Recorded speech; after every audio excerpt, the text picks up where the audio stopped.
Well, good evening.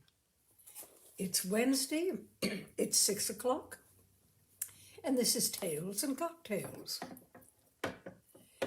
All right, this evening, my dears, I have a story for you by Aldous Huxley. He was born in 1894, died in 1963 on November 22nd, just as did JFK and C.S. Lewis of the Narnia Chronicles. That's a date that is very, very potent. Now, I want to give you some quotes. First of all, when asked what was most important in living the life of spirit, he replied, just to be a little kinder. And some other quotes of his, facts do not cease to exist because they are ignored. Maybe this world is another planet's hell. The spirit of genius is to carry the child into old age, which means never losing your enthusiasm. And experience is not what happens to a man, it is what a man does with what happens to him. Now, apart from Brave New World, other books were Point, Counterpoint, and The Doors of Perception. But this evening, I'm going to read a short story by Aldous Huxley entitled The Gioconda Smile. Miss Spence will be down directly, sir. Thank you, said Mr. Hutton, without turning round. Janet Spence's parlor maid was so ugly on purpose, it always seemed to him, malignantly, criminally ugly, that he could not bear to look at her more than was necessary. The door closed. Left to himself, Mr. Hutton got up and began to wander round the room, looking with meditative eyes at the familiar objects it contained. Photographs of Greek statuary, photographs of the Roman Forum, colored prints of Italian masterpieces, all very safe and well known. Poor dear Janet, what a prig, what an intellectual snob. Her real taste was illustrated in that watercolor by the pavement artist, the one she had paid £0.50 for, and 35 shillings for the frame. How often he had heard her tell the story, how often expatiated on the beauties of that skillful imitation of an oleograph, a real artist's in the streets. And you could hear the capital A in artist as she spoke the words. She made you feel that part of his glory had entered into Janet Spence when she tendered him that £0.50 for the copy of the oleograph. She was implying a compliment to her own taste and penetration. A genuine old master for £0.50. Poor dear Janet. Mr. Hutton came to a pause in front of a small oblong mirror. Stooping a little to get a full view of his face, he passed a white, well-manicured finger over his moustache. I don't know what happened there. It was as curly, as freshly auburn as it had been 20 years ago. His hair still retained its color, and there was no sign of baldness yet, only a certain elevation of the brow. Shakespearean, thought Mr. Hutton with a smile, as he surveyed the smooth and polished expanse of his forehead. Others abide our question, thou art free, footsteps in the sea, majesty.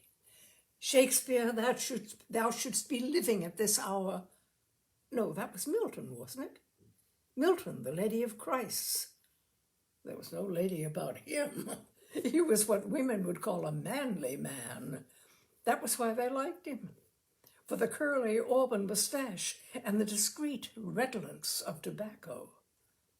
Mr. Hutton smiled again. He enjoyed making fun of himself. Lady of Christ? No, he was the Christ of ladies. Oh, very pretty, very pretty. The Christ of ladies. Mr. Hutton wished there was somebody he could tell the joke to. Poor dear Janet wouldn't appreciate it, alas. He straightened himself up, parted his hair, and resumed his peregrination. Damn the Roman Forum, he hated those dreary photographs. Suddenly he became aware that Janet Spence was in the room, standing near the door. Mr. Hutton started, as though he had been taking in some felonious act. To make these silent and spectral appearances was one of Janet Spence's peculiar talents. Perhaps she'd been there all the time and seen him looking at himself in the mirror. Impossible. But still, it was disquieting. "Oh, you gave me such a surprise," said Mr. Hutton, recovering his smile and advancing with outstretched hand to meet her. Miss Spence was smiling too. Her Gioconda smile, he had once called it, in a moment of half-ironical flattery. Miss Spence had taken the compliment seriously and always tried to live up to the Leonardo standard. She smiled on in silence while Mr. Hutton shook hands. That was part of the Gioconda business. "I hope you're well," said Mr. Hutton. "You look it." What a queer face she had. That small mouth pursed forward by the Gioconda expression into a little snout with a round hole in the middle, as though for whistling. It was like a penholder seen from the front. Above the mouth, a well-shaped nose, finely aquiline. Eyes large, lustrous, and dark, with the largeness, lustre, and darkness that seemed to invite styes and an occasional bloodshot suffusion. They were fine eyes, but unchangeably grave. The penholder might do its Gioconda trick, but the eyes never altered in their earnestness. Above them, a pair of boldly arched, heavily penciled black eyebrows lent a surprising air of power, as of a Roman matron, to the upper portions of the face. Her hair was dark and equally Roman, Agrippina from the brows upwards. "I thought I'd just look in on my way home," Mr. Hutton went on. "Ah, it's good to be back here." He indicated with a wave of his hand the flowers in the vases, the sunshine and greenery beyond the windows. "It's good to be back in the country after a stuffy day of business in town." Miss Spence, who had sat down, pointed to a chair at her side. "No, really, I can't sit down," Mr. Hutton protested. "I must get back to see how poor Emily is. She was rather seedy this morning." He sat down, nevertheless. "It's these wretched liver chills. She's always getting them. Women—" He broke off and coughed, so it hid the fact that he had uttered. He was about to say that women with weak digestions ought not to marry, but the remark was too cruel, and he didn't really believe it. Janet Spence, moreover, was a believer in eternal flames and spiritual attachments. "She hopes to be well enough," he added, "to see you at luncheon tomorrow. Can you come?" "Do," he smiled persuasively. "It's my invitation too, you know." She dropped her eyes, and Mr. Hutton almost thought that he detected a certain reddening of the cheek. It was a tribute. He stroked his mustache. "I should like to come if you think Emily's really well enough to have a visitor." "Of course, you'll do her good. You'll do us both good. In married life, 3 is often better company than 2. "Oh, you're cynical." Mr. Hutton always had a desire to say "bow, wow, wow" whenever that last word was spoken. It irritated him more than any other word in the language. But instead of barking, he made haste to protest. No, I'm only speaking a melancholy truth. Reality doesn't always come up to the ideal, you know. But that doesn't make me believe any the less in the ideal. Indeed, I believe in it passionately. the ideal of a matrimony between two people in perfect accord. I think it's realizable. I'm sure it is." He paused significantly and looked at her with an arch expression. A virgin of 36, but still unwithered, she had her charms, and there was something really rather enigmatic about her. Miss Spence made no reply, but continued to smile. There were times when Mr. Hutton got rather bored with the Gioconda. He stood up. "I must really be going now. Farewell, mysterious Gioconda." The smile grew intenser, focused itself, as it were, in a narrower snout. Mr. Hutton made a Cinquecento gesture and kissed her extended hand. It was the first time he had done such a thing. The action seemed not to be resented. "I look forward to tomorrow." "Do you?" For answer, Mr. Hutton once more kissed her hand, then turned to go. Miss Spence accompanied him to the porch.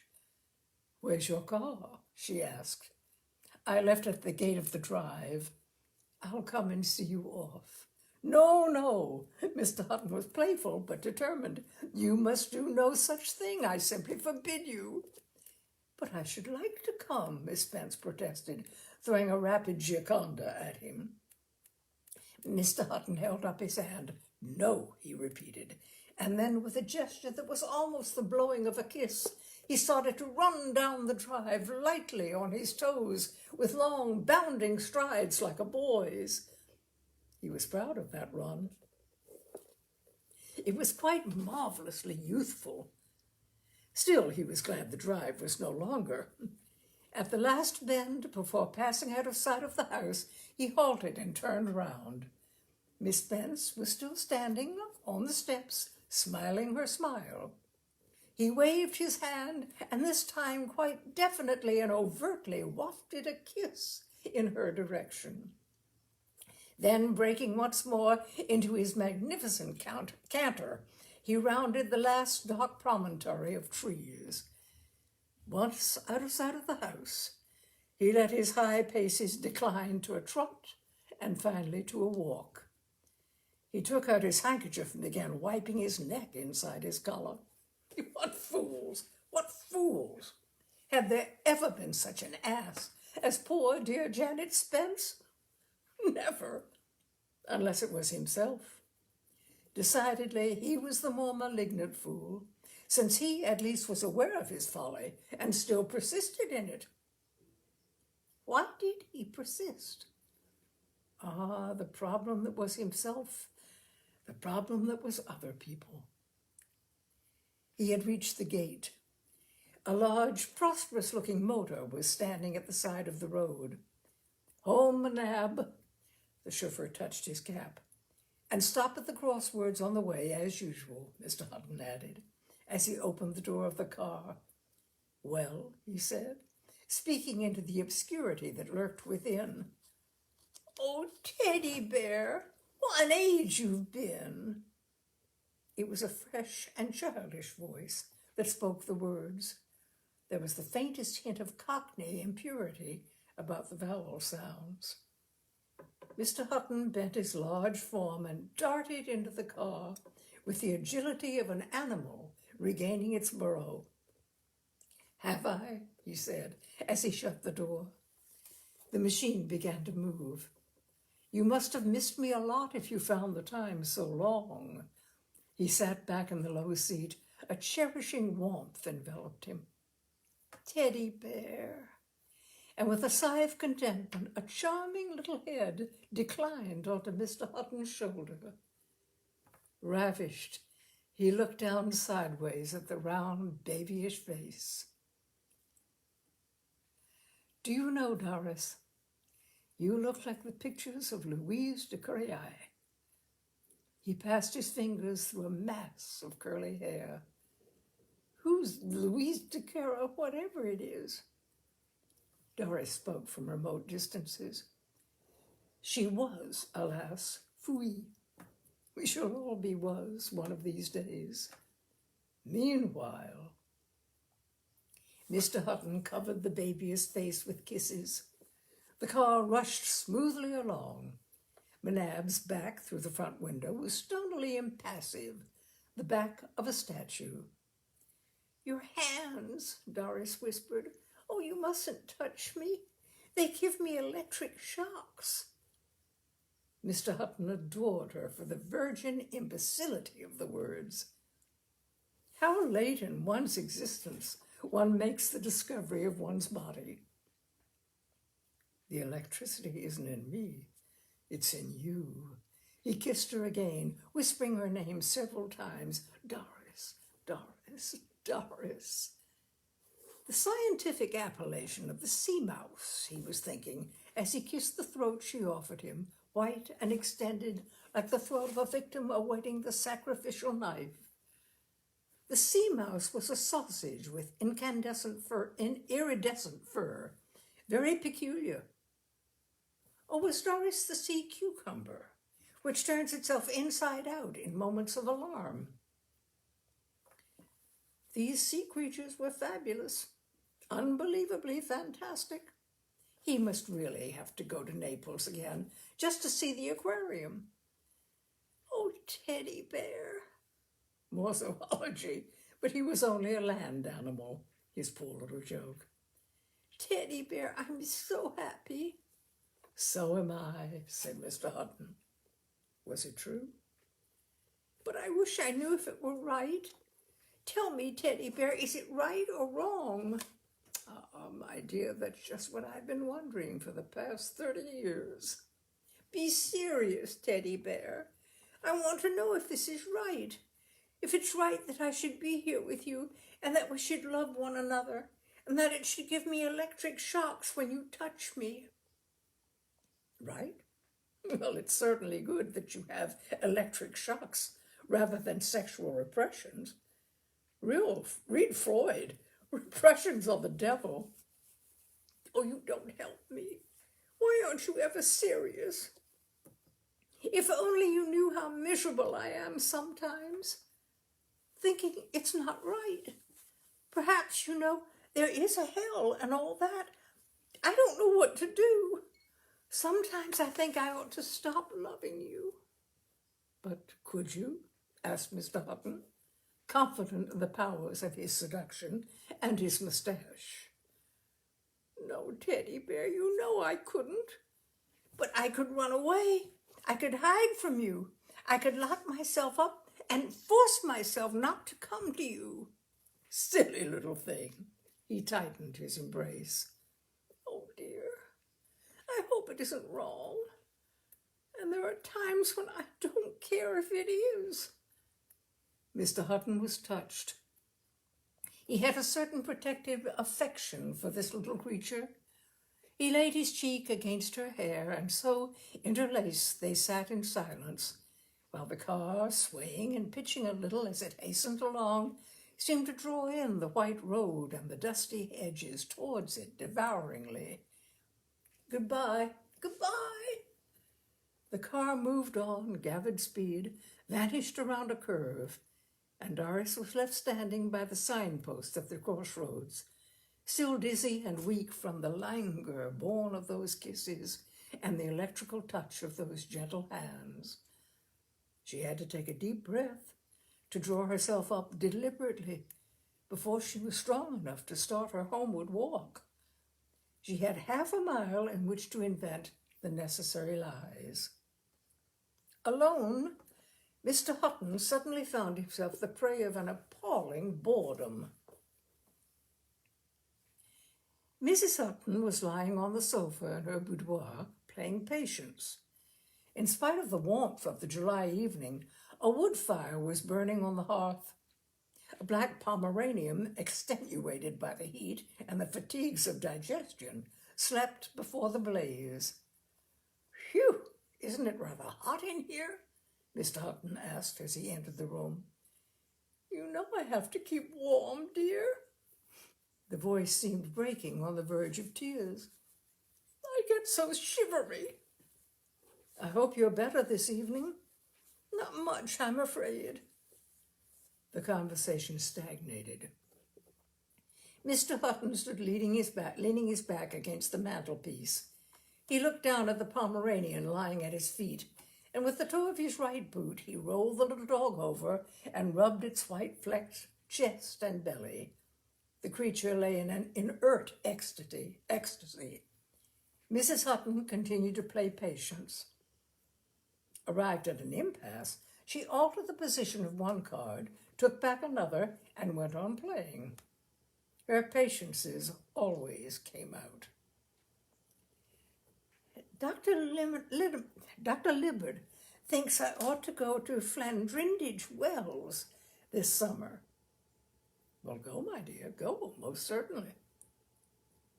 Mr. Hutton was thinking of the events of the afternoon, how they had driven, Doris and he, up to the hanging wood, had left the car to wait for them under the shade of the trees, and walked together out into the windless sunshine of the chalk down. I'm to drink the waters for my liver, and he thinks I ought to have massage and electric treatment, too. Hat in hand, Doris had stalked 4 blue butterflies that were dancing together around a scabrous flower with a motion that was like the flickering of blue fire. The blue fire burst and scattered into whirling sparks. She had given chase, laughing and shouting like a child.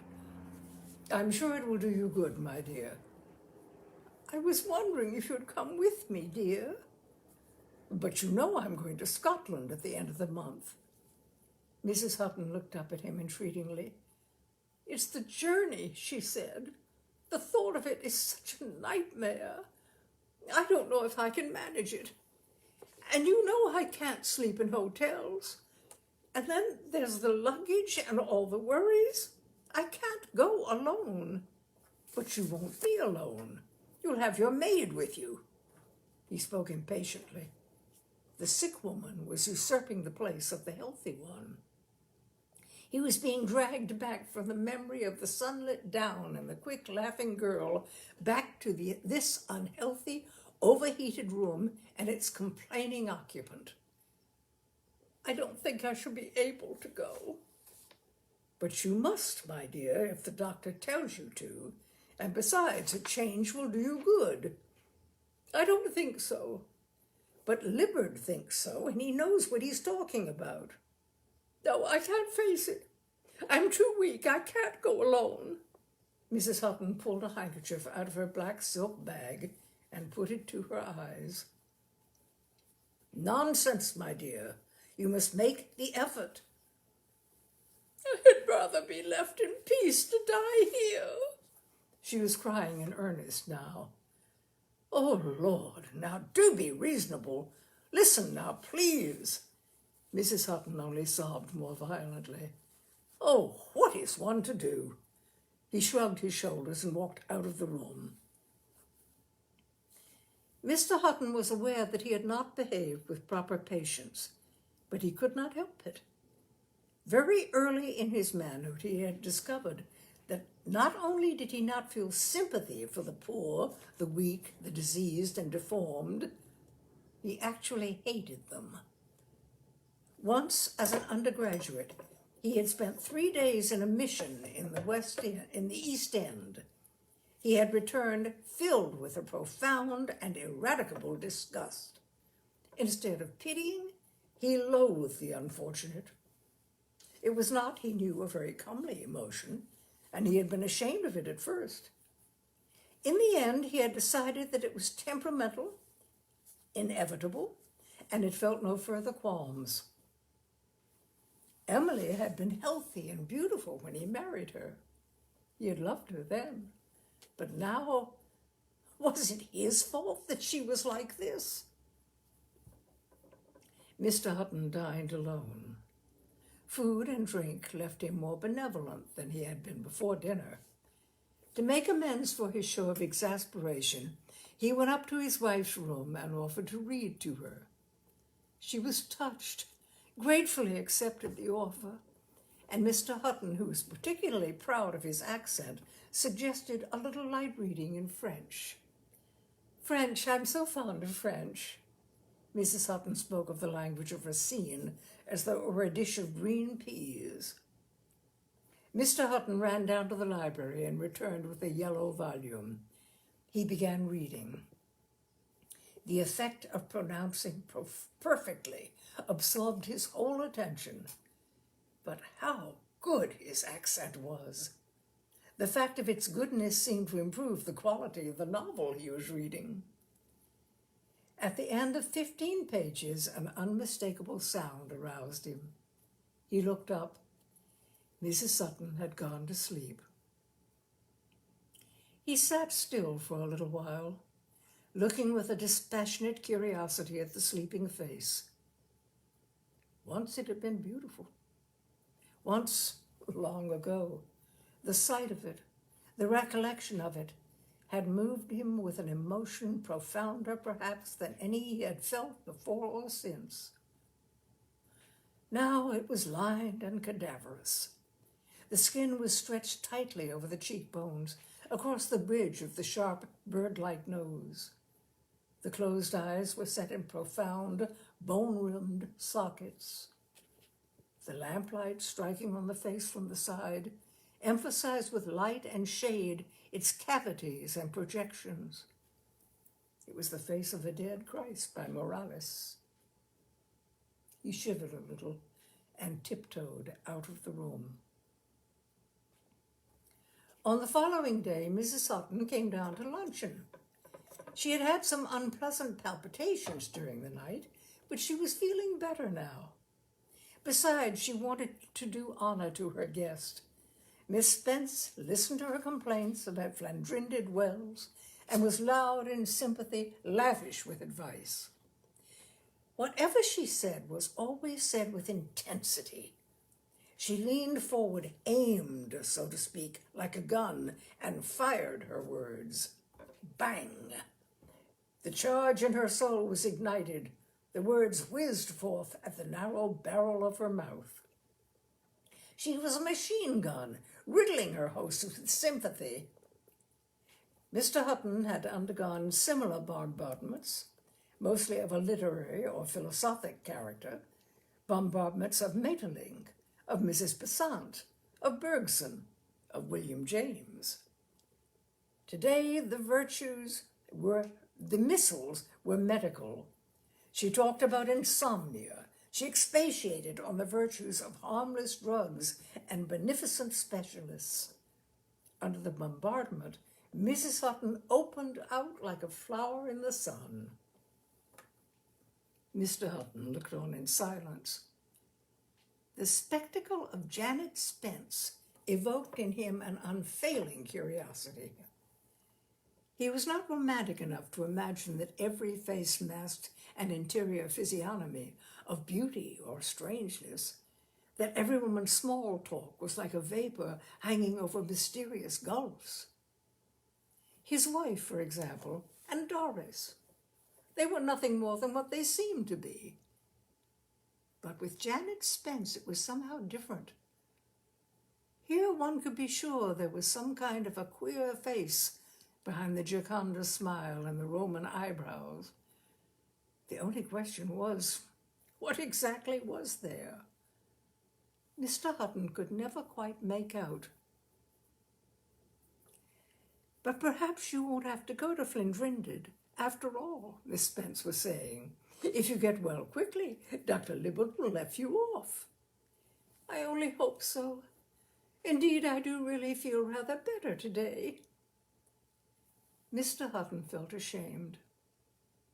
How much was it his own lack of sympathy that prevented her from feeling well every day? But he comforted himself by recollecting that it was only a case of feeling, not of being better. Sympathy does not mend a diseased liver or a weak heart. My dear, I wouldn't eat those red currants if I were you, he said, suddenly solicitous. You know that Libbert has banned everything with skins and pips. But I'm so fond of them, Mrs. Hutton protested, and I feel so well today.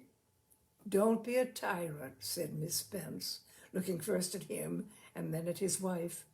Let the poor invalid have what she fancies. It will do her good." She laid her hand on Mrs. Hutton's arm and patted it affectionately 2 or 3 times. "Well, don't blame me if they make you ill again." "Do I ever blame you, dear? And thank you, my dear." Mrs. Hutton helped herself to the stewed currants. "You have nothing to blame me for," Mr. Hutton answered playfully. "I am the perfect husband." They sat in the garden after luncheon. From the island of shade under the old cypress tree, they looked out across a flat expanse of lawn in which the parterres of flowers shone with a metallic brilliance. Mr. Hutton took a deep breath of the warm and fragrant air. "It's good to be alive," he said. "Just to be alive," his wife echoed, stretching one pale, knot-jointed hand into the sunlight. A maid brought the coffee. The silver pots and the little blue cups were set on a folding table near the group of chairs. "Oh, my medicine!" exclaimed Mrs. Hutton. "Run in and fetch it, Clara, will you? The white bottle on the sideboard." "I'll go," said Mr. Hutton. "I've got to go and fetch a cigar in any case." He ran in towards the house. On the threshold, he turned round for an instant. The maid was walking back across the lawn. His wife was sitting up in her deck chair, engaged in opening her white parasol. Miss Spence was bending over the table, pouring out the coffee.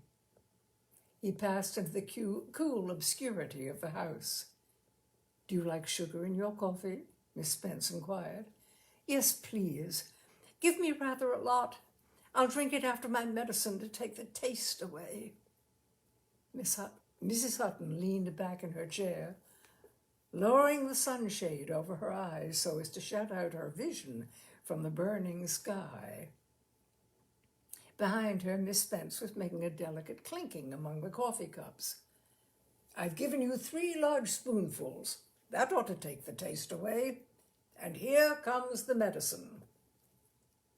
Mr. Hutton had reappeared, carrying a wine glass, half full of a pale liquid. "It smells delicious," he said, as he handed it to his wife. "That's only the flavoring." She drank it off at a gulp, shuddered, and made a grimace. "Ugh, it's so nasty. Give me my coffee." Miss Spence gave her the cup. She sipped at it. "You've made it rather like syrup, but it's very nice after that atrocious medicine." At 3:30, Mrs. Hutton complained that she did not feel as well as she had done and went indoors to lie down. Her husband would have said something about the red currants, but checked himself. The triumph of an "I told you so" was too cheaply won. Instead, he was sympathetic and gave her his arm to the house. "A rest will do you good," he said. "And by the way, I don't think I shall be back till after dinner." "But why? Where are you going?" "I promised to go to Johnson's this evening. We have to discuss the war memorial, you know." "Oh, I wish you weren't going." Mrs. Hutton was almost in tears. "Can't you stay? I don't like being alone in the house." "But, my dear, I promised weeks ago." It was a bother having to lie like this. "And now I must get back and look after Miss Spence." He kissed her on the forehead and went out again into the garden. Miss Spence received him aimed and intense. "Your wife is dreadfully ill," she fired off at him. "I thought she cheered up so much when you came." "That was nervous, purely nervous. I was watching her closely. With a heart in that condition and her digestion wrecked, yes, wrecked, anything might happen." Lippard doesn't take so gloomy a view of poor Emily's health. Mr. Hutton held open the gate that led from the garden into the drive. Miss Spence's car was standing by the front door. "Lippard is only a country doctor. You ought to see a specialist." He could not refrain from laughing. "You have a macabre passion for specialists." Miss Spence held up her hand in protest. "I am serious. I think poor Emily is in a very bad state. Anything might happen at any moment. He handed her into the car and shut the door. The chauffeur started the engine and climbed into his place, ready to drive off. Shall I tell him to start? He had no desire to continue the conversation. Miss Spence leaned forward and shot a Gioconda in his direction.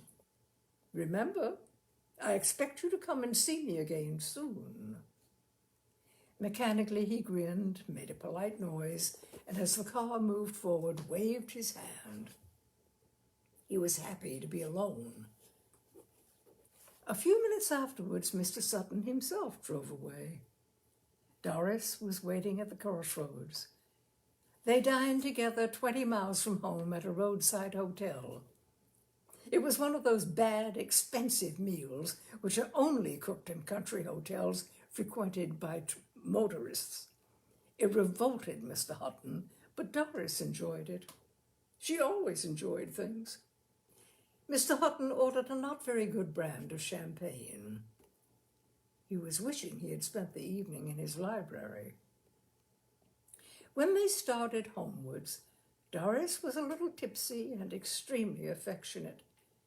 It was very dark inside the car, but looking forward past the motionless form of Nab, they could see a bright and narrow universe of forms and colors scooped out of the night by the electric headlamps. It was after 11 when Mr. Hutton reached home. Dr. Lippard met him in the hall. He was a small man with delicate hands and well-formed features that were almost feminine. His brown eyes were large and melancholy. He used to waste a great deal of time sitting at the bedside of his patients, looking sadness through those eyes and talking in a sad, low voice about nothing in particular. His person exhaled a pleasing odor, decidedly antiseptic, but at the same time suave and discreetly delicious. "Lippard," said Mr. Hutton in surprise. "You here? Is my wife ill?" "We tried to fetch you earlier," the soft, melancholy voice replied. "It was thought you were at Mr. Johnson's, but they have no news of you there." "No, I was detained. I had a breakdown," Mr. Hutton answered irritably. It was tiresome to be caught out in a lie. "Your wife wanted to see you urgently." "Well, I can go now." Mr. Hutton moved toward the stairs. Dr. Lippard laid a hand on his arm. "I'm afraid it's too late." "Too late?" He began fumbling with his watch. It wouldn't come out of his pocket. "Mrs. Hutton passed away half an hour ago." The voice remained even in its softness. The melancholy of the eyes did not deepen. Mr. Lippard spoke of death as he would speak of a local cricket match. All things were equally vain and equally deplorable. Mr. Hutton found himself thinking of Janet Spence's words. At any moment, she had been extraordinarily right. "What happened?" he asked. "What was the cause?" Dr. Lippard explained. It was heart failure brought on by a violent attack of nausea, caused in its turn by the eating of something of an irritant nature. "Red currants?" Mr. Hutton suggested. "Very likely. It had been too much for the heart. There was chronic valvular disease. Something had collapsed under the strain. It was all over. She could not have suffered much." "It's a pity they should have chosen the day of the Eton and Harrow match for the funeral," old General Grego was saying as he stood, his top hat in his hand, under the shadow of the lich gate, wiping his face with his handkerchief. Mr. Hutton overheard the remark, and with difficulty restrained a desire to inflict grievous bodily harm on the general. You'd have liked to have hit the old brute in the middle of his big red face. Monstrous great mulberry, spotted with meal. Was there no respect for the dead? Did nobody care? In theory, he didn't much care. Let the dead bury their dead. But here at the graveside, he had found himself actually sobbing. Poor Emily. They'd been pretty happy once. Now she was lying at the bottom of a 7-foot hole, and here was Grego complaining that he couldn't go to the Eton and Harrow match. Mr. Hutton looked round at the groups of black figures that were drifting slowly out of the churchyard towards the fleet of cabs and motors assembled in the road outside. Against the brilliant background of the July grass and flowers and foliage, they had a horribly alien and unnatural appearance. It pleased him to think that all these people would soon be dead too. That evening, Mr. Hutton sat up late in his library, reading the life of Milton. There was no particular reason why he should have chosen Milton. It was the book that first came to hand, that was all. It was after midnight when he had finished. He got up from his armchair, unbolted the French windows, and stepped out onto the little paved terrace. The night was quiet and clear. Mr. Hutton looked at the stars and at the holes between them, dropped his eyes to the dim lawns and hueless flowers of the garden, and let them wander over the farther landscape, black and grey under the moon. He began to think with a kind of confused violence. There were the stars, there was Milton. A man can be somehow the peer of stars and light, greatness, nobility, but is there seriously a difference between the noble and the ignoble? Milton, the stars, death, and himself, the soul, the body, the higher and the lower nature. Perhaps there was something in it after all. Milton had a God on his side and righteousness. What had he? Nothing whatever. There were only Doris's little breasts. What was the point of it all? Milton, the stars, death, and Emily in her grave, Doris and himself, always himself. Oh, he was a futile and disgusting being. Everything convinced him of it. It was a solemn moment. He spoke aloud, I will. The sound of his own voice in the darkness was appalling. It seemed to him that he had sworn that infernal oath which binds even the gods. I will. There had been New Year's days and solemn anniversaries in the past when he had felt the same contritions and recorded similar resolutions. They had all thinned away, these resolutions, like smoke, into nothingness. But this was a greater moment, and he had pronounced the more fearful oath. In the future it was to be different. Yes, he would live by reason. He would be industrious. He would curb his appetites. He would devote his life to some good purpose. It was resolved, and it would be so. In practice, he saw himself spending his mornings in agricultural pursuits, riding around with a bailiff, seeing that his land was farmed in the best modern way, silos and artificial manures and continuous cropping and all that. The remainder of the day should be devoted to serious studies. There was that book he had been intending to write for so long, The Effects of Diseases on Civilization. Mr. Hutton went to bed humble and contrite, but with a sense that grace had entered into him. He slept for 7.5 hours and woke to find the sun brilliantly shining. The emotions of the evening before had been transformed by a good night's rest into his customary cheerfulness. It was not until a good many seconds after his return to consciousness that he remembered his resolution, his Stygian oath. Milton and death seemed somehow different in the sunlight. As for the stars, they were not there. But the resolutions were good. Even in the daytime, he could see that. He had his horse saddled after breakfast, and rode round the farm with the bailiff. After luncheon, he read Thucydides on the plague at Athens. In the evening, he made a few notes on malaria in southern Italy. While he was undressing, he remembered that there was a good anecdote in Skelton's jest book about the sweating sickness. He would have made a note of it, if only he could have found a pencil. On the 6th morning of his new life, Mr. Hutton found among his correspondence an envelope addressed in that peculiarly vulgar handwriting which he knew to be Doris's. He opened it and began to read. She didn't know what to say. Words were so inadequate. His wife dying like that, and so suddenly. It was too terrible.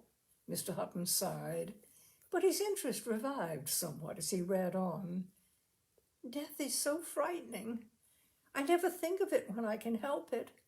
But when something like this happens, or when I'm feeling ill or depressed, then I can't help remembering it is there so close. And I think about all the wicked things I have done, and about you and me, and I wonder what will happen. And I am so frightened. I'm so lonely, Teddy Bear, and so unhappy, and I don't know what to do. I can't get rid of the idea of dying. I'm so wretched and helpless without you. I didn't mean to write to you. I meant to wait till you were out of mourning and could come and see me again. But I was so lonely and miserable, Teddy Bear, I had to write. I couldn't help it. Forgive me, I want you so much. I have nobody in the world but you. You are so good and gentle and understanding. There's nobody like you. I shall never forget how good and kind you have been to me. And you were so clever and know so much. I can't understand how you ever came to pay any attention to me. I am so dull and stupid. Much less like me and love me, because you do love me a little, don't you, Teddy Bear? Mr. Hutton was touched with shame and remorse. To be thanked like this, worshipped for having seduced the girl, it was too much. It had just been a piece of imbecile wantonness. Imbecile, idiotic. There was no other way to describe it. For when all was said, he had derived very little pleasure from it. Taking all things together, he had probably been more bored than amused. Once upon a time, he had believed himself to be a hedonist. But to be a hedonist implies a certain process of reasoning, a deliberate choice of known pleasures, a rejection of known pains. This had been done without reason, against it, for he knew beforehand so well, that there was no interest or pleasure to be derived from these wretched affairs. And yet each time the vague itch came upon him, he succumbed, involving himself once more in the old stupidity. There had been Maggie, his wife's maid, and Edith, the girl on the farm, and Mrs. Pringle, and the waitress in London, and others. There seemed to be dozens of them. It had all been so stale and boring. He knew it would be. He always knew. And yet, experience doesn't teach. Poor little Doris.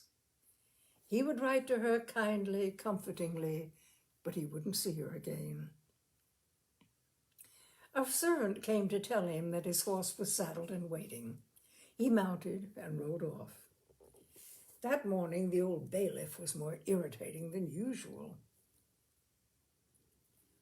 5 days later, Doris and Mr. Hutton were sitting together on the pier at Southend. Doris in white muslin with pink garnishes radiated happiness. Mr. Hutton, legs outstretched and chair tilted, had pushed the Panama back from his forehead and was trying to feel like a tripper. That night, when Doris was asleep, breathing and warm by his side, he recaptured in this moment of darkness and physical fatigue the rather cosmic emotion which had possessed him that evening, not a fortnight ago, when he had made his great resolution. And so his solemn oath had already gone the way of so many other resolutions. Unreason had triumphed. At the first itch of desire, he had given way. He was hopeless, hopeless. For a long time he lay with closed eyes, ruminating his humiliation.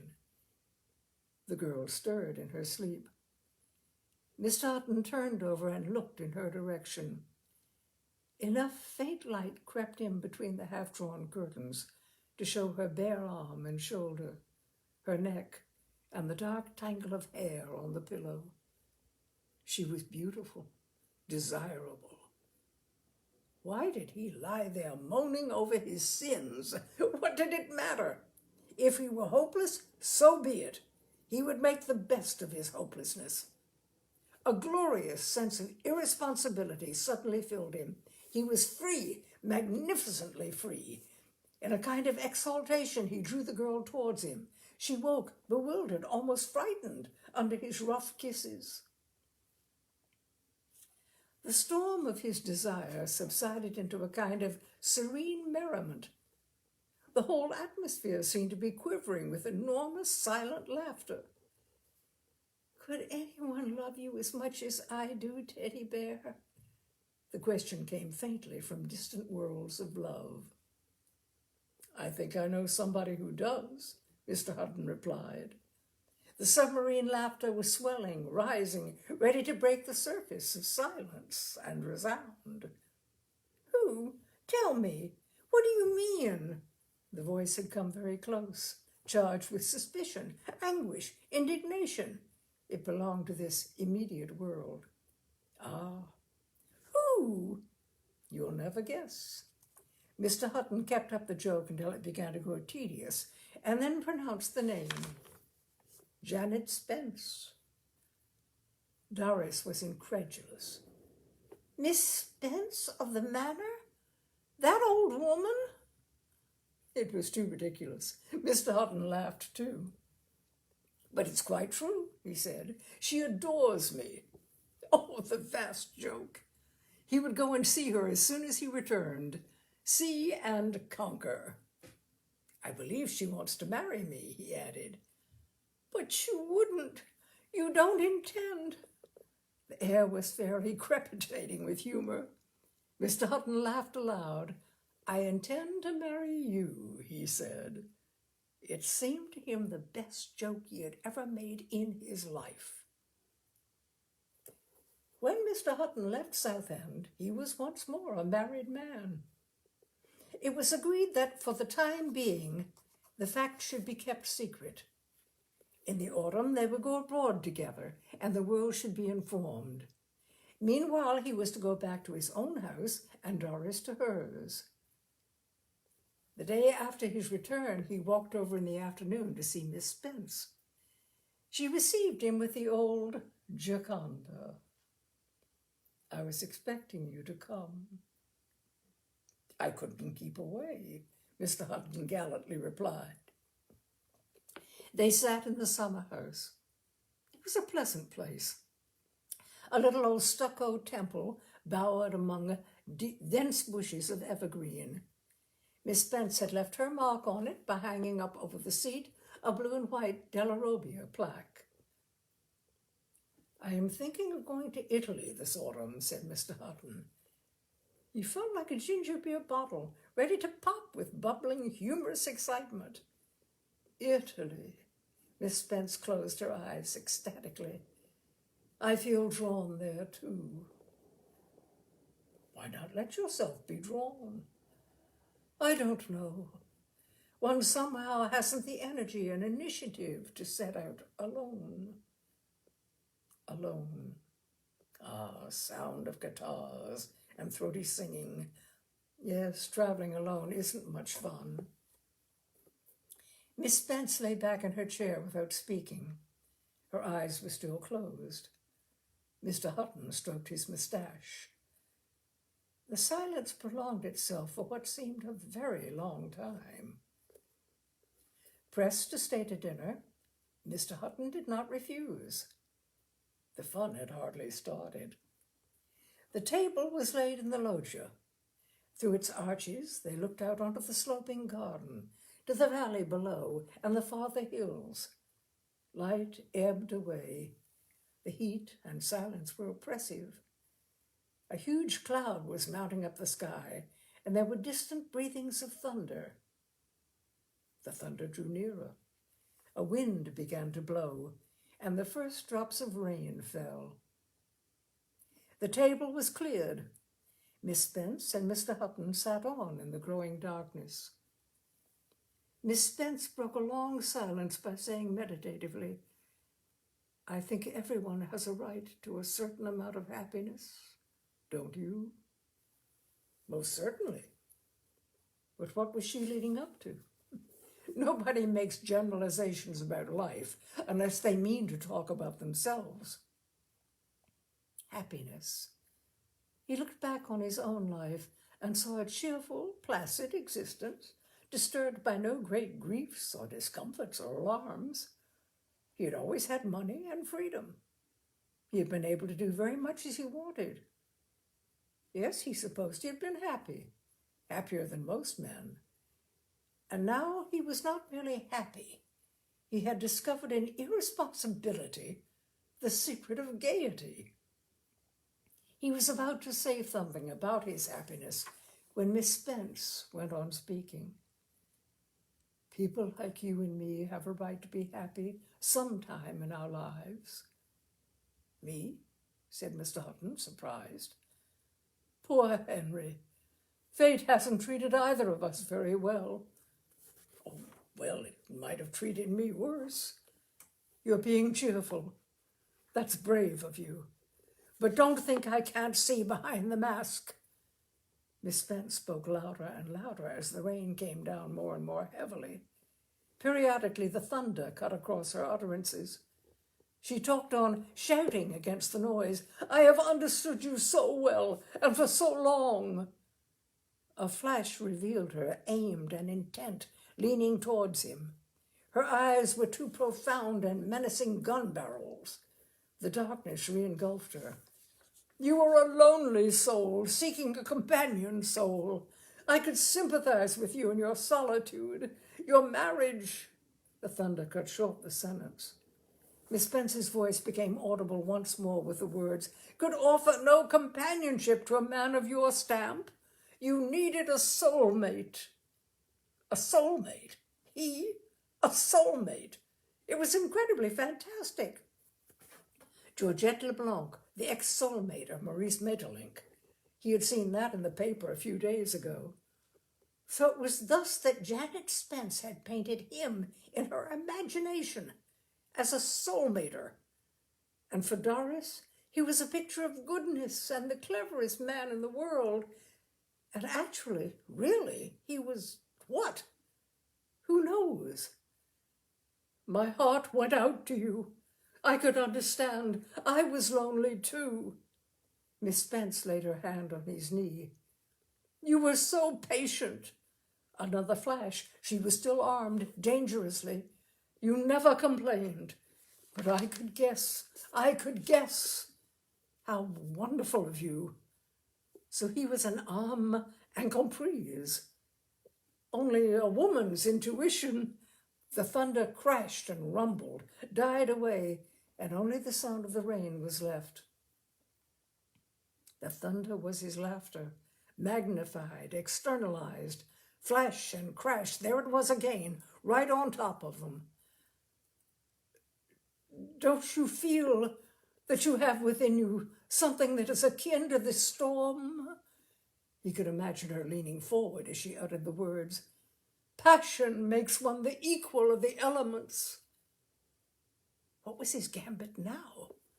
Why, obviously he should have said yes and ventured on some unequivocal gesture, but Mr. Hutton suddenly took fright. The ginger beer in him had gone flat. The woman was serious, terribly serious. He was appalled. "Passion? No," he desperately answered. "I am without passion."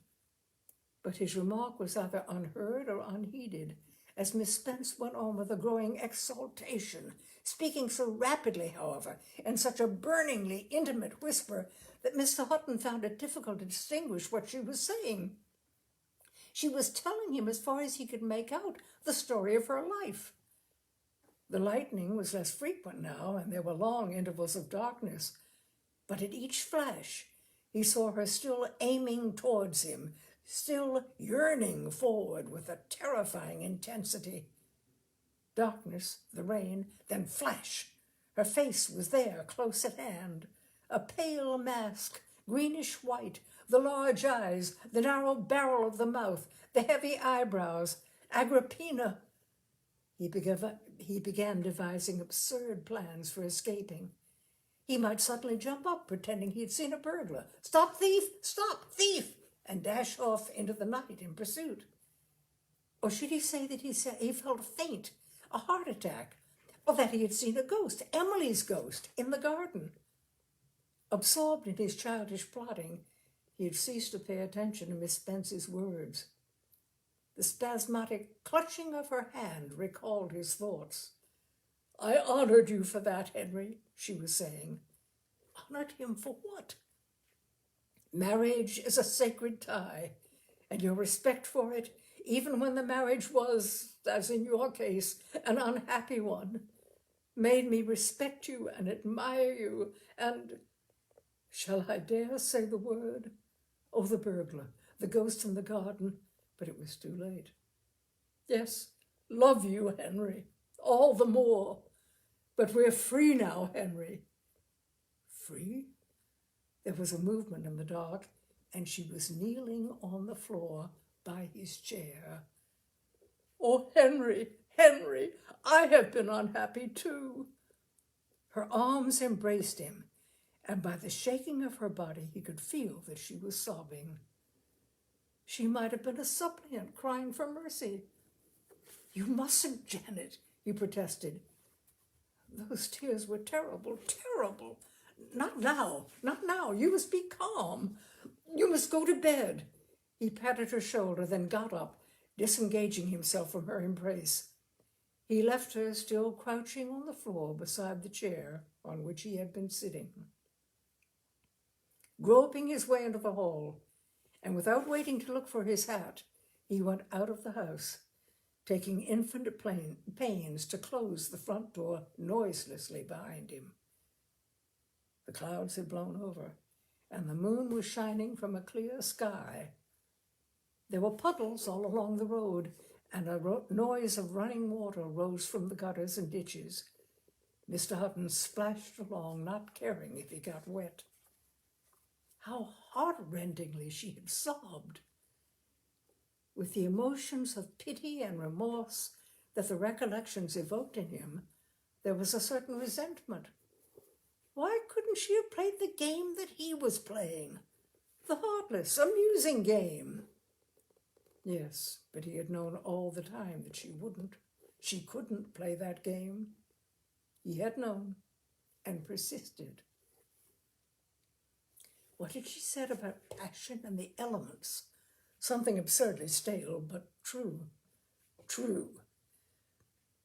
There she was, a cloud, black-bosomed and charged with thunder. And he, like some absurd little Benjamin Franklin, had sent up a kite into the heart of the menace. Now he was complaining that his toy had drawn the lightning. She was probably still kneeling by that chair in the loggia, crying. But why hadn't he been able to keep up the game? Why had his irresponsibility deserted him, leaving him suddenly sober in a cold world? There were no answers to any of his questions. One idea burned steady and luminous in his mind, the idea of flight. He must get away at once. "What are you thinking about, Teddy Bear?" "Nothing." There was a silence. Mr. Hutton remained motionless, his elbows on the parapet of the terrace, his chin in his hands, looking down over Florence. He had taken a villa on one of the hilltops to the south of the city. From a little raised terrace at the end of the garden, One looked down on a long, fertile valley onto the town, and beyond it to the bleak mass of Monte Morello, and eastward of it to the peopled hills of Fiesole, dotted with white houses. Everything was clear and luminous in the September sunshine. "Are you worried about anything?" "No, thank you." "Tell me, Teddy Bear."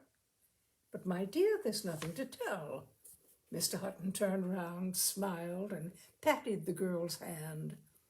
"I think you'd better go in and have your siesta. It's too hot for you here." "Very well, Teddy Bear. Are you coming too?" "When I've finished my cigar." "All right. But do hurry up and finish it, Teddy Bear." Slowly, reluctantly, she descended the steps of the terrace and walked toward the house. Mr. Hutton continued his contemplation of Florence.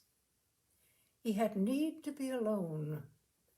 It was good sometimes to escape from Doris and the restless solicitude of her passion. He had never known the pains of loving hopelessly, but he was experiencing now the pains of being loved. These last weeks had been a period of growing discomfort. Doris was always with him, like an obsession, like a guilty conscience. Yes, it was good to be alone. He pulled an envelope out of his pocket and opened it, not without reluctance. He hated letters. They always contained something unpleasant nowadays, since his second marriage. This was from his sister. He began skimming through the insulting home truths of which it was composed. The words indecent haste, social suicide, scarcely cold in her grave, person of the lesser classes, the lower classes, all occurred. They were inevitable now in any communication from a well-meaning and right-thinking relative. Impatient, he was about to tear the stupid letter to pieces when his eyes fell on a sentence at the bottom of the third page. His heart beat with uncomfortable violence as he read it.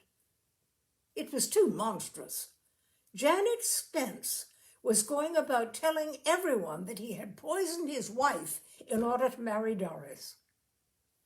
What damnable malice!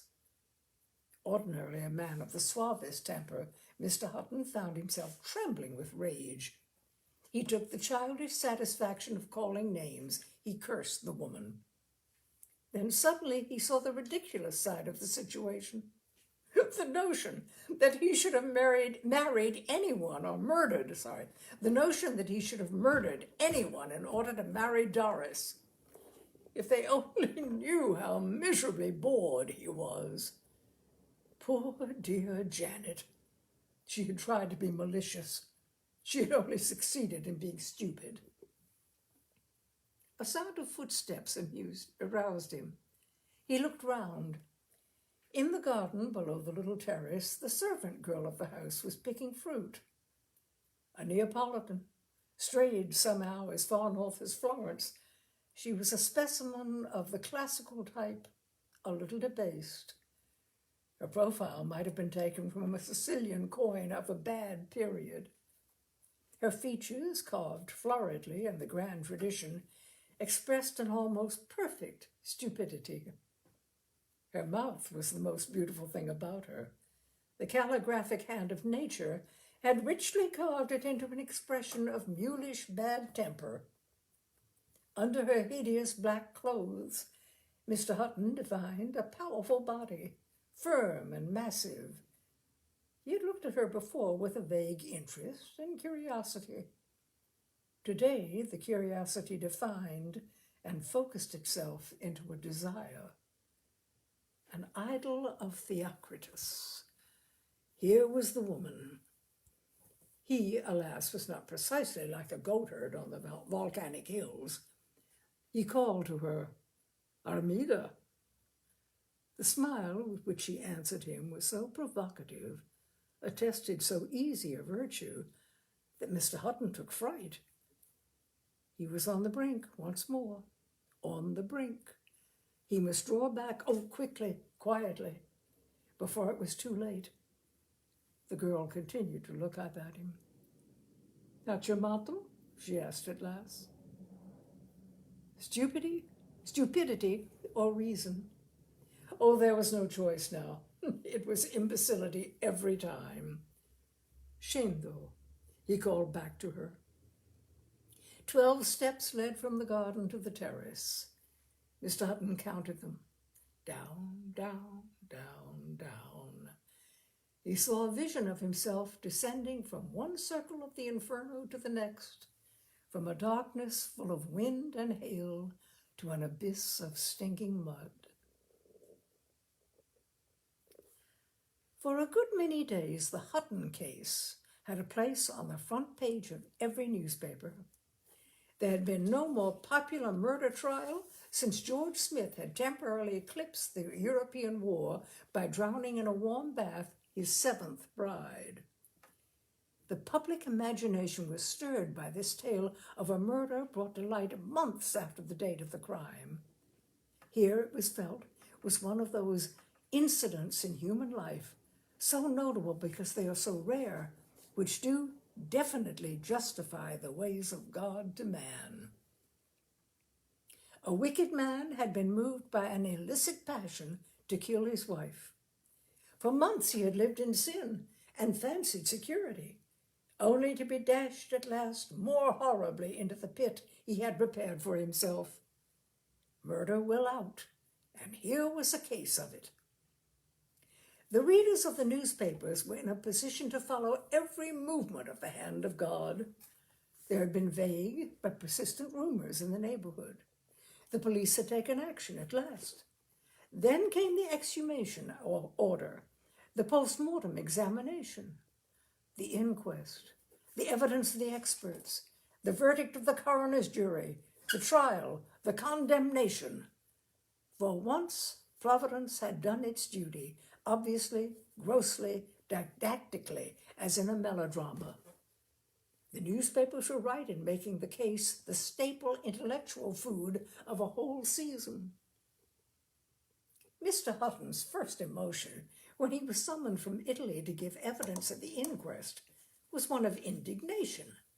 It was a monstrous, a scandalous thing that the police should take such idle, malicious gossip seriously.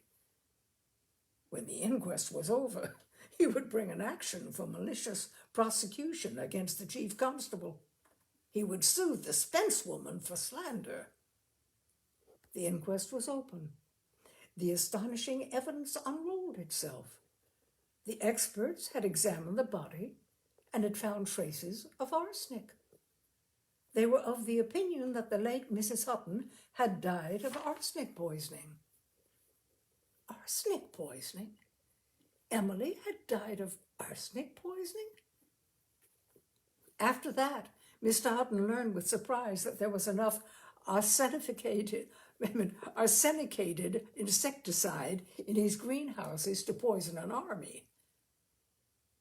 It was now quite suddenly that he saw it. There was a case against him. Fascinated, he watched it growing like some monstrous tropical plant. It was enveloping him, surrounding him. He was lost in a tangled forest. When was the poison administered? The experts agreed that it had been swallowed 8 or 9 hours before death. About lunchtime? Yes, about lunchtime. Clara, the parlor maid, was called. Mrs. Hutton, she remembered, had asked her to go and fetch her medicine. Mr. Hutton had volunteered to go instead. He had gone alone. Miss Spence. Ah, the memory of the storm, the white face, the horror of it all. Miss Spence confirmed Clara's statement and added that Mr. Hutton had come back with the medicine already poured out in a wine glass, not in the bottle. Mr. Hutton's indignation evaporated. He was dismayed, frightened. It was all too fantastic to be taken seriously, and yet this nightmare was a fact. It was actually happening. Nab had seen them kissing often. He had taken them for a drive on the day of Mrs. Sutton's death. He could see them reflected in the windscreen, sometimes out of the tail of his eye. The inquest was adjourned. That evening, Doris went to bed with a headache. When he went to her room after dinner, Mr. Hutton found her crying. "What's the matter?" He sat down on the edge of her bed and began to stroke her hair. For a long time she did not answer, and he went on stroking her hair mechanically, almost unconsciously. Sometimes even he bent down and kissed her bare shoulder. He had his own affairs, however, to think about. What had happened? How was it that the stupid gossip had actually come true? Emily had died of arsenic poisoning. It was absurd, impossible. The order of things had been broken, and he was at the mercy of an irresponsibility. What had happened? What was going to happen? He was interrupted in the midst of his thoughts. "It's my fault. It's my fault," Doris suddenly sobbed out. "I shouldn't have loved you. I oughtn't to have let you love me. Why was I ever born?" Mr. Hutton didn't say anything, but looked down in silence at the abject figure of misery lying on the bed. "If they do anything to you, I shall kill myself." She sat up, held him for a moment at arm's length, and looked at him with a kind of violence, as though she were never to see him again. "I love you, I love you, I love you." She drew him, inert and passive, towards her, clasped him, pressed herself against him. "I didn't know you loved me as much as that, teddy bear. But why did you do it? Why did you do it?" Mr. Hutton undid her clasping arms and got up. His face became very red. "You seem to take it for granted that I murdered my wife," he said. "It's really too grotesque. What do you all take me for? A cinema hero?" He had begun to lose his temper. All the exasperation, all the fear and bewilderment of the day was transformed into a violent anger against her. "It's all such damn stupidity. Haven't you any conception of a civilized man's mentality? Do I look the sort of man who'd go about slaughtering people? I suppose you imagined I was so insanely in love with you that I would commit any folly. When will you women understand that one isn't insanely in love? All one asks for is a quiet life, which you won't allow one to have. I don't know what the devil ever induced me to marry you. It was all a damn stupid practical joke. And now you go about saying I'm a murderer. I won't stand for it." Mr. Hutton stamped towards the door. He had said horrible things, he knew, odious things, that he ought speedily to unsay. But he wouldn't. He closed the door behind him. "Teddy bear!" He turned the handle. The latch clicked into place. "Teddy bear!" The voice that came to him through the closed door was agonized. Should he go back? He ought to go back. He touched the handle, then withdrew his fingers and quickly walked away. When he was halfway down the stairs, he halted. She might try to do something silly, throw herself out of the window, or God knows what. He listened attentively. There was no sound, but he pictured her very clearly, tiptoeing across the room, lifting the sash as high as it would go, leaning out into the cold night air. It was raining a little. Under the window lay the paved terrace. How far below? 25 or 30 feet? Once, when he was walking along Piccadilly, a dog had jumped out of a third-story window of the Ritz. He'd seen it fall.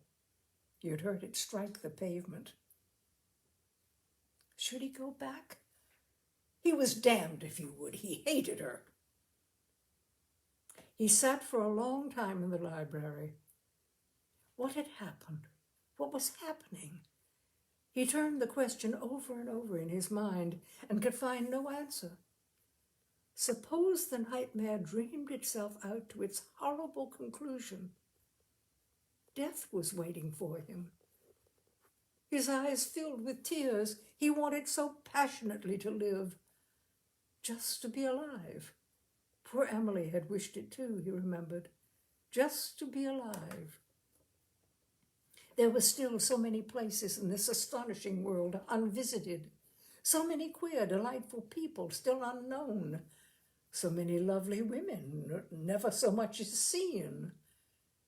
The huge white oxen would still be dragging their wains along the Tuscan roads. The cypresses would still go up straight as pillars to the blue heaven, but he would not be there to see them. And the sweet southern wines, tears of Christ and blood of Judas, others would drink them, not he. Others would walk down the obscure and narrow lanes between the bookshelves in the London Library, sniffing the dusty perfume of good literature, peering at strange titles, discovering unknown names, exploring the fringes of vast domains of knowledge. He would be lying in a hole in the ground. And why? Why? Confusedly, he felt that some extraordinary kind of justice was being done. In the past, he had been wanton and imbecile and irresponsible. Now fate was playing as wantonly, as irresponsibly with him. It was tit for tat, and God existed after all. He felt that he would like to pray. 40 years ago, he used to kneel by his bed every evening. The nightly formula of his childhood came to him, almost unsought from some long unopened chamber of the memory. God bless Mother and Father, Tom and Sissy and the baby, Mademoiselle and Nurse and everyone that I love, and make me a good boy. Amen. They were all dead now, all except Sissy. His mind seemed to soften and dissolve. A great calm descended upon his spirit. He went upstairs to ask Doris's forgiveness. He found her lying on the couch at the foot of the bed. On the floor beside her stood a blue bottle of liniment marked "Not to be taken." She seemed to have drunk about half of it. "You didn't love me," was all she said when she opened her eyes to find him bending over her. Dr. Libbet arrived in time to prevent any serious consequences. "You mustn't do this again," he said, while Mr. Hutton was out of the room. "What's to prevent me?" she said defiantly. Dr. Libbet looked at her with his large, sad eyes. "There's nothing to prevent you," he said. "Only yourself and your baby. Isn't it rather bad luck on your baby, not allowing it to come into the world because you want to go out of it?" Doris was silent for a time. "All right," she whispered. "I won't." Mr. Hutton sat by her bedside for the rest of the night. He felt himself now to be indeed a murderer. For a time, he persuaded himself that he loved this pitiable child. Dozing in his chair, he woke up, stiff and cold, to find himself drained dry, as it were, of every emotion. He had become nothing but a tired and suffering carcass. At 6 o'clock, he undressed and went to bed for a couple of hours' sleep. In the course of the same afternoon, the coroner's jury brought in a verdict of willful murder, and Mr. Hutton was committed for trial. Miss Spence was not at all well. She had found her public appearances in the witness box very trying, and when it was all over, she had something that was very nearly a breakdown. She slept badly and suffered from nervous indigestion.